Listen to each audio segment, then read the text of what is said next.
നിങ്ങളുണ്ടാവും വിചാരിക്കും നിച്ചങ്ങ എങ്ങോട്ടേക്കായിരിക്കും നടക്കുന്നതെന്ന്.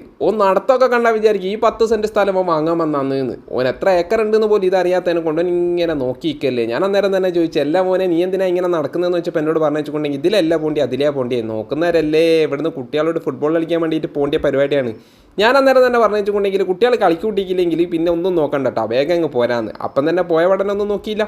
ഞാൻ അന്നേരം പറഞ്ഞു വേനൊന്ന് കളിക്കൂട്ടെന്ന് വെച്ച് പോലെ നേരം തന്നെ പറഞ്ഞു വെച്ചുകൊണ്ട് നമ്മൾ കൂട്ടാലോ എന്ന്. അങ്ങനെ കൂട്ടി വെക്കുന്നവരെ വേന ഭയങ്കര പ്രശ്നം തന്നെ, വേന ഗോളി ഇക്കാൻ സമ്മതിക്കാന്ന്.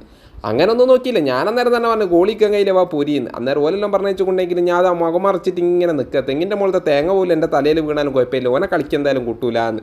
ഞാൻ പറഞ്ഞു എന്നാൽ പിന്നെ ഓനെ കളിക്ക് കിട്ടുമൊന്നും വേണ്ട, നമുക്കൊരു തീരുമാനം എടുക്കാം, നമുക്ക് എല്ലാവർക്കും ബോൾ അങ്ങോട്ട് മാറ്റി വെച്ചിട്ട് എല്ലാവർക്കും കൂടി ഒരു തീരുമാനം എന്താ വെച്ചിട്ടുണ്ടെങ്കിൽ വേനെ ഇനി കളിക്ക് കിട്ടൂല എന്ന്. അങ്ങനെ എല്ലാവരും കൂടി ഞാളെല്ലാവരും കൂടി ഇരുന്ന് നന്നായിട്ടൊന്ന് ആലോചിച്ച് ഈ ആലോചനയാണ് ഇപ്പം കാണുന്നത് കേട്ടാ. ഇത് ആലോചിച്ച് കഴിഞ്ഞപ്പം തന്നെ ക്യാമറ അങ്ങ് താഴെ വെച്ച് കുത്തിരുന്ന് എല്ലാവരും ആലോചിച്ച്. അന്നേരം തന്നെ ഓനെന്താക്കി ഓനും എൻ്റെ ബൈക്കിങ് പോയിട്ടോ. അപ്പം തന്നെ ആളെ ബൈക്കും പോയി. അപ്പോൾ നമ്മൾ വീഡിയോ ഇഷ്ടമായിട്ടുണ്ടെങ്കിൽ നിങ്ങൾ എന്താക്കണം, സബ്സ്ക്രൈബ് ചെയ്യണം, ലൈക്ക് അടിക്കണം, കമൻറ്റ് അടിക്കണം. അപ്പോൾ അടുത്ത വീഡിയോയിൽ നമുക്ക് എന്താക്കാം കാണാം. അപ്പം ബൈ.